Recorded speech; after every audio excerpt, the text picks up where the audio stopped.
marteler, pour remercier hospitalité londonienne. C'est-à-dire, bah, londonien, vraiment, baby ko mbabatu, baby ko vivre na batu. Na tambola na nga bamboka. Na tambola bamboka, mais Londres est sololi. Et puis Londres, apparemment, solo la ramakasi depuis des années. Donc, merci.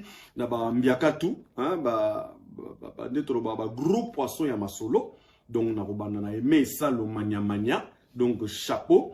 Merci na assistance. Merci na hospitalité na bino. Bandeko nyonso bazala ki on a sadi peta Petrus, John Munkamba, hein, Meryl, hein, Nancy, et sans oublier Pamela, hein, Pamela Peta. Donc, bozala ki ebele, na biso longo, tu pensez na Ibrahim Pesantango, il y a Charlotte Pigeon.